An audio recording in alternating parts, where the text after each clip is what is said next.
जय श्री कृष्णा। गीता ज्ञान अध्याय 10 33वां श्लोक सुनिए, पूरा ज़रूर सुनिएगा। बहुत अच्छी गीता चल रही है जो गुरुजी डेली समझा रहे हैं। बहुत अच्छी गीता को सुनिए। मैं अक्षरों में आकार हूँ, समासों में द्वंद्व नामक समास मैं हूँ। अक्षय काल अर्थात काल का भी महाकाल तथा सब और मुख वाला विराट स्वरूप, सबका धारण पोषण करने वाला भी मैं ही हूँ। भगवान श्री कृष्ण कहते हैं। क्या अर्थ है इसका? सुनिए, बहुत अच्छा अर्थ है।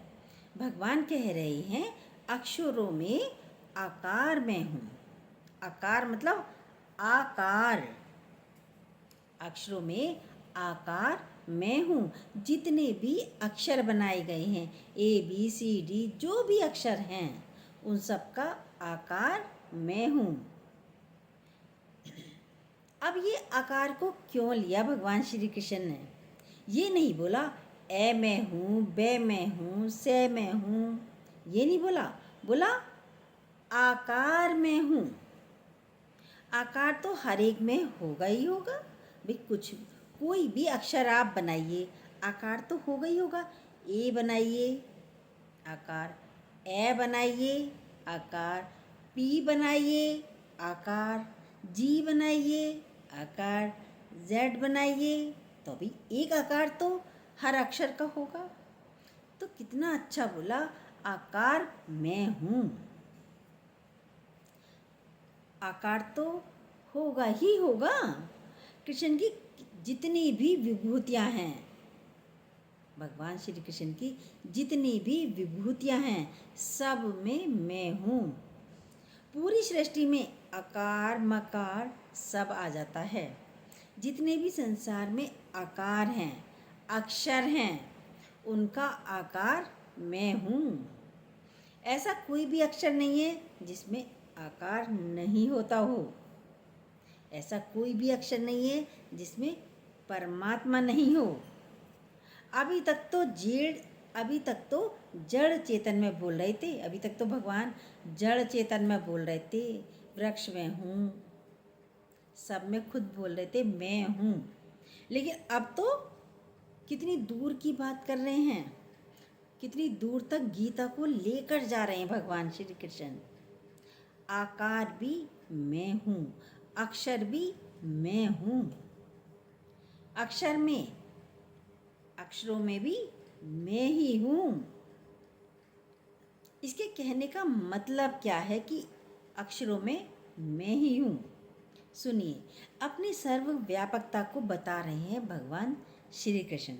वो मैं हूँ। आकार जितने भी दिखते हैं वो ईश्वर के ही हैं। आप यदि परमात्मिक भाव रखेंगे तो प्रेम स्वतः ही होगा। यदि आप सब में प्रेम बढ़ाने के लिए भगवान किस तरीके से समझाते हैं, कैसे कह रहे हैं। भगवान ने तो गीता लिख दी, पर गुरु की बड़ाई है, प्रशंसा है। कितनी अच्छी तरीके से एक एक शब्द गुरुजी हमें समझा रहे हैं। आप यदि परमात्मिक भाव रखेंगे तो प्रेम स्वतः हो जाएगा, वरना तो मन कहीं ना कहीं उस व्यक्ति से अलग कर देता है। जो खराब होता है तो मन अलग कर देता है, ये तो खराब है, इससे बात नहीं करेंगे। पर उस खराब में भी तो भगवान हैं, तो कैसे ना बात करें, कैसे ना प्रेम करें उससे। पर भगवान कह रहे हैं आकार मैं हूँ। आपसे जो गलत व्यवहार करता है उसमें भी मैं हूँ। अब अक्षरों में भी बोला मैं हूँ। फिर समासों में द्वंद्व नामक समास भी मैं हूँ। ये समास जो हिंदी व्याकरण में अक्षर हैं, वैसे ही समास भी मैं ही हूँ। समास में भी 3 प्रकार से बोल रहे हैं भगवान। कैसे? सुनिए। जैसे 2 अक्षर होते हैं, समास मिलकर बना समास, उनसे व्याकरण बनता है। बोल रहे हैं द्वंद्व मैं हूँ, बोला द्वंद्व भी मैं हूँ, यानी द्वंद्वी जोड़े भी, द्वंद्वी जोड़े भी मैं हूँ। दो शब्द तो उन्होंने जोड़े, पर दोनों शब्द का अर्थ क्या है? सुनिए, अर्थ अलग अलग है। शब्द जोड़े, पर शब्दों के अर्थ, दोनों शब्दों के अर्थ बिल्कुल अलग अलग हैं। द्वंद्व भी मैं हूँ बोल रहे हैं भगवान। द्वंद्व जैसे द्वंद्वी जोड़े, कैसे हैं द्वंद्वी जोड़े? सुनिए, माता पिता, हार जीत, तेरा मेरा, अपना पराया, ज्ञान विज्ञान। जब ज्ञान बोलते हैं विज्ञान भी, ये द्वंद्वी जोड़े हैं, ये सब द्वंद्व हैं, भले एक साथ बोले जाते हैं। तेरा मेरा, अच्छा बुरा, सही गलत। अब गलत का अर्थ अलग होता है और सही का अर्थ अलग होता है। ज्ञान का अर्थ अलग होता है और विज्ञान का अर्थ अलग होता है। दो चार बातें करनी है, कोई बात करनी हो किसी से, गुरुजी से, तो क्या कहेंगे? बस मुझे दो चार बातें करनी हैं। दो का अर्थ अलग और चार का अर्थ अलग है, बिल्कुल है नहीं है? ये हैं द्वंद्वी जोड़े, द्वंद्व। बोल रहे हैं वो मैं हूँ। और जो समास है, जो शब्दों को मिलाकर जो बनता है, ये व्याकरण की भाषा है, हिंदी वाली। दो अक्षरों को मिलाकर जो बनता है उसी समास कहा जाता है। जैसे त्रिलोक है, अब लोक, त्रिलोक, तीन लोग हैं, जुड़ा हुआ है, तीन लोग हैं, लोक, त्रिलोक, तो जुड़ा हुआ है, यानी तीन लोग जुड़े हुए हैं। लोगों के साथ तीन जुड़े हैं। त्रिलोकीनाथ, त्रिलोकीनाथ। पर द्वंद्व में हम जोड़ नहीं सकते। द्वंद्व में हम इन तीन को नहीं जोड़ सकते, द्वंद्व अलग है।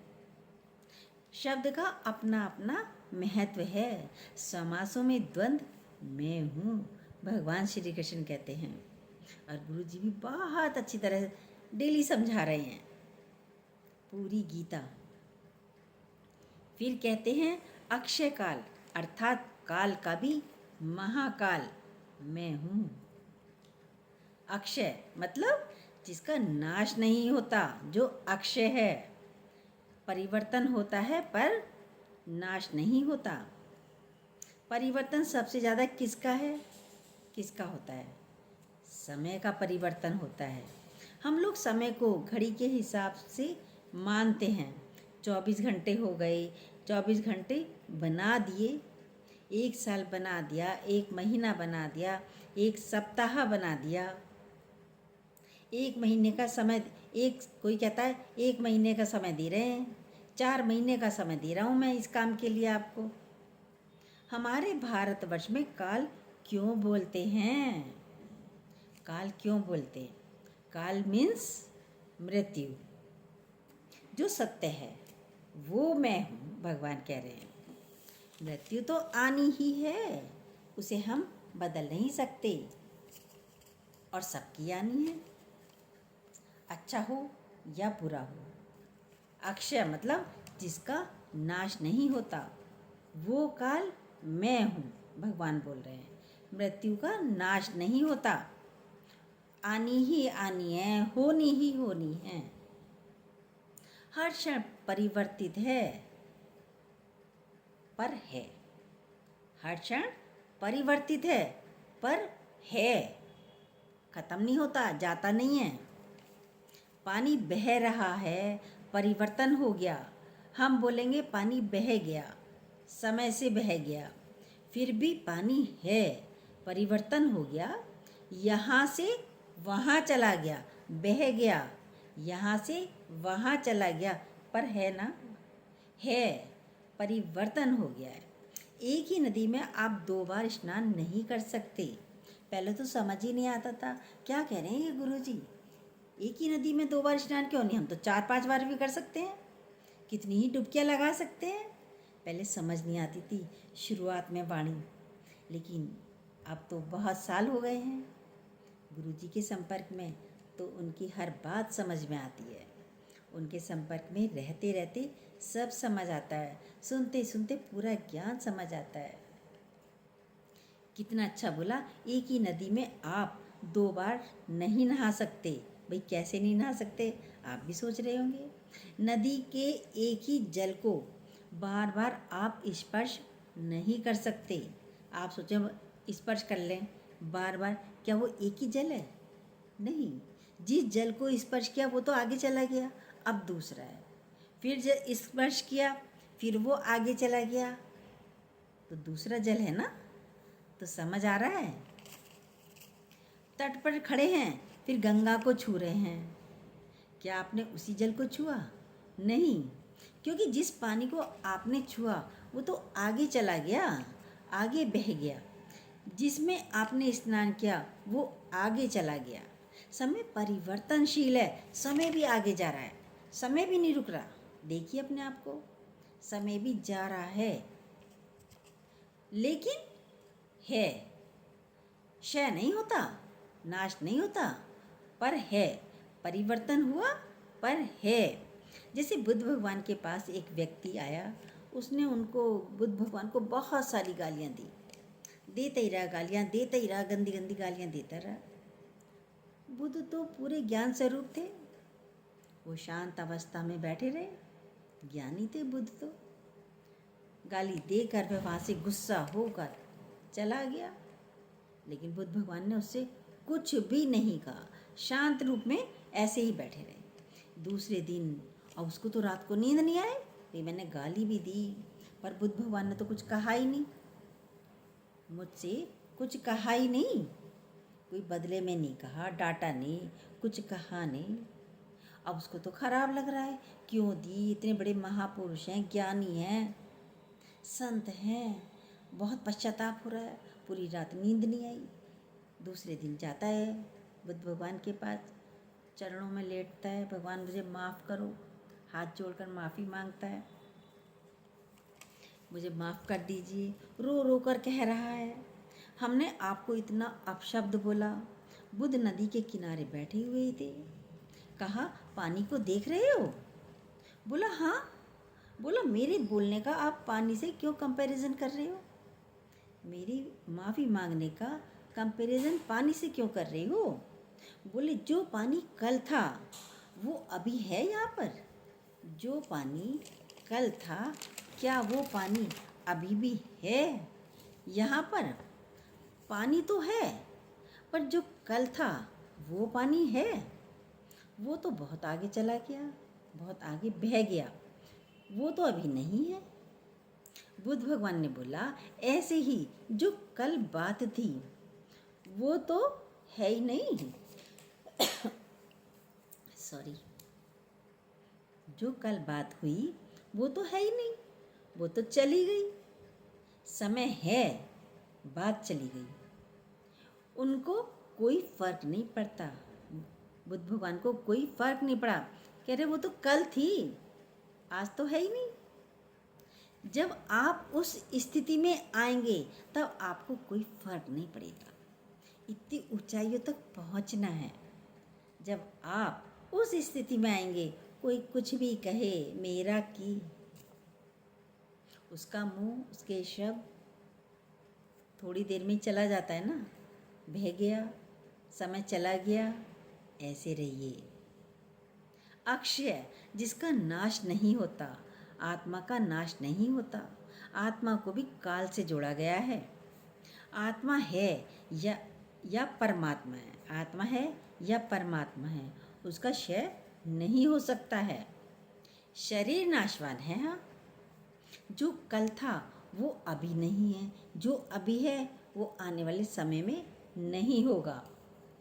परिवर्तनशील है ये शरीर। आप इसको कितना भी पकड़िए, कितना ही अच्छी तरह से रखिए, पर परिवर्तन तो होना ही होना है।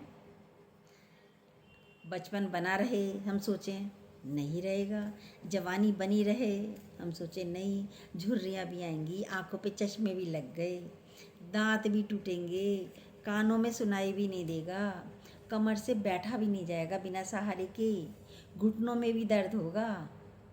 रहेगा जवानी? रहेगा बचपन? नहीं, परिवर्तन है। परिवर्तन है तो होना ही है। न जवानी रह सकती, ना बचपन रह सकता, ना जवानी रह सकती, ना बुढ़ापा ही रहेगा। मृत्यु तो आनी आनी है।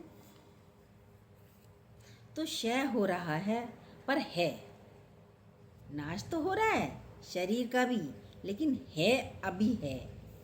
जो जान रहा है, जिसने बचपन भी देखा, जवानी भी देखी, बुढ़ापा भी देख रहा है, मृत्यु भी होगी, वो मैं हूँ। कौन देख रहा है जवानी को? कौन देख रहा है बचपन को?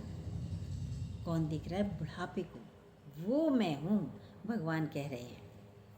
उसका नाश नहीं होता कभी। मेरा ना होता नाश है, अक्षय। ये है, मेरा नाश नहीं होता, मैं अक्षय हूँ।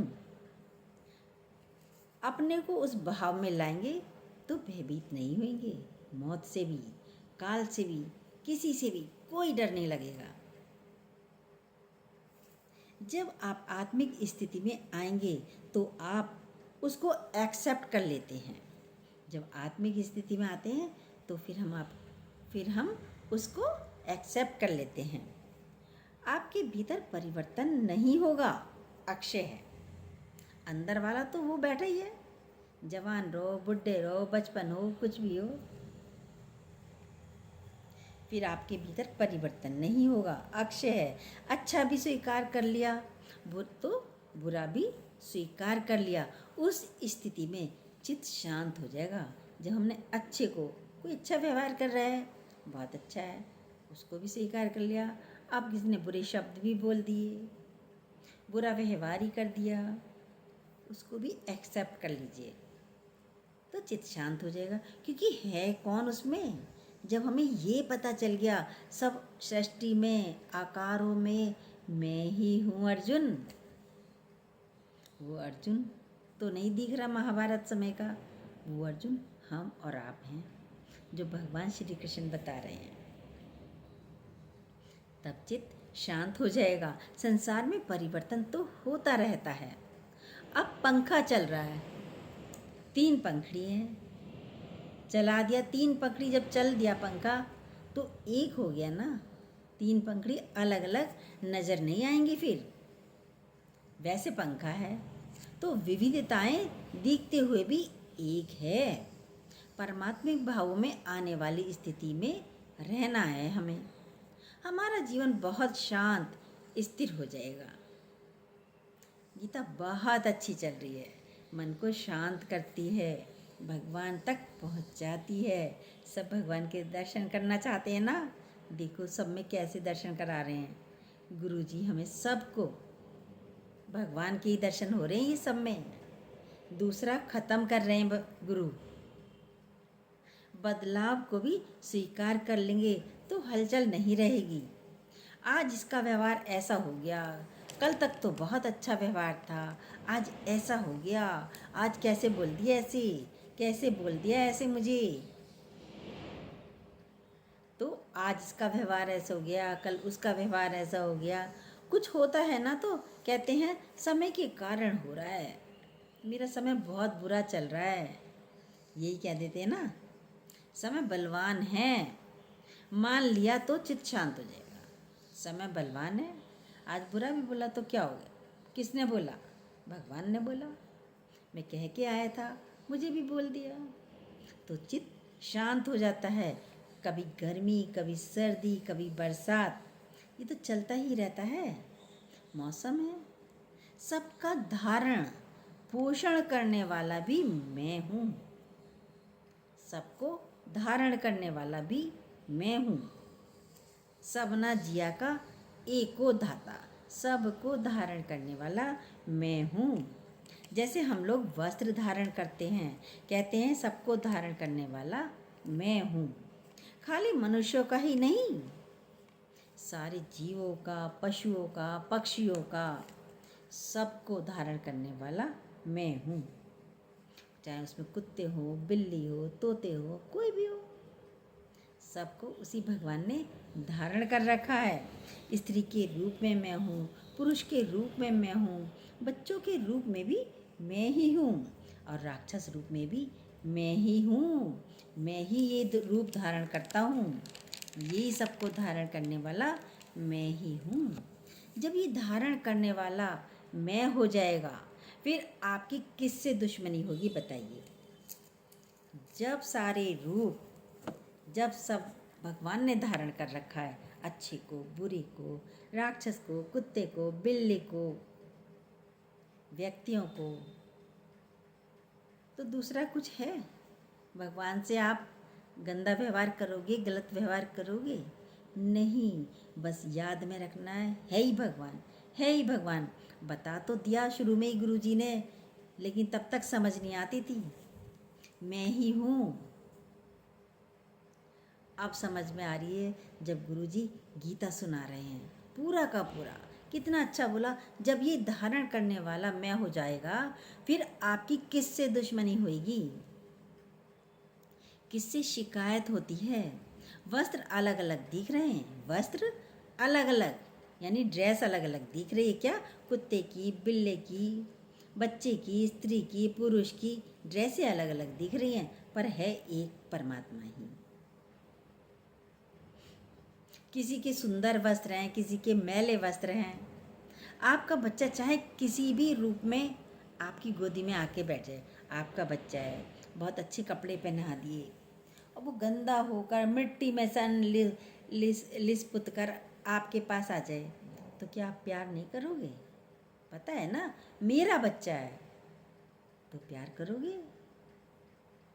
ऐसे ही सब में मेरा भगवान है, परमात्मा है, तो कोई भी अलग है ही नहीं। जो मुझ में है वो सब में है। कितना अच्छा बोला। ऐसे ही आपको हर समय परमात्मा ही देखना है, ईश्वर ही है सब में। इस भाव में हमें रहना है, आना है। फिर पोषण करने वाला भी मैं हूँ। पहले तो बोला धारण करने वाला, उसके बाद बोला है पोषण करने वाला मैं हूँ, सबको खिलाने वाला मैं हूँ। हम सोचते हैं पति खिलाता है, बेटे ने खिलाया है, किसी का माँ बाप ने खिलाया है, किसी को कोई कहता है माँ बाप खिलाते हैं, तो हमें गुलामी करता, हम उनकी गुलामी करते हैं। भाई वो खाना खिलाते हैं तो मुझे काम तो करना ही है। वो खिलाते हैं, पति खिलाता है तो गुलामी करते हैं। तो कौन खिला रहा है, ये आज श्री कृष्ण भगवान बता रहे हैं। बोल रहे हैं पोषण करने वाला मैं ही हूँ। पति सोचेगा मैं बच्चों को खिला रहा हूँ, पत्नी यदि कमा रही है वो सोचेगी मैं बच्चों को खिला रही हूँ, मैं घर चला रही हूँ। तो कौन खिला रहा है सारे जीव जंतुओं को? आप कहेंगे मैंने कुत्ते को रोटी डाली, बिल्ली को दूध दिया, मैं उसको खिलाती हूँ। यही कहते हैं ना, मैं खिलाता हूँ, मैं खिलाती हूँ। नहीं, आपके रूप में भी धारण करने वाले आप हैं। अब जो शरीर धारण किया तो भगवान है, तो भगवान ही है ना, वो ही खिला रहा है, वो ही पिला रहा है। पहले धारण बोला, फिर इसलिए पोषण बोला कि तुम में भी मैं ही बैठा हूँ, मैंने ही शरीर धारण किया है और अब मैं ही पोषण कर रहा हूँ तुम्हारा। पति के रूप में अगर खिला रहा है तो वो भी मैं ही हूँ। कितनी अच्छी गीता चल रही है, आपको भी ज़रूर पसंद आ रही होगी। ये हुआ अध्याय पूरा। जय श्री कृष्णा।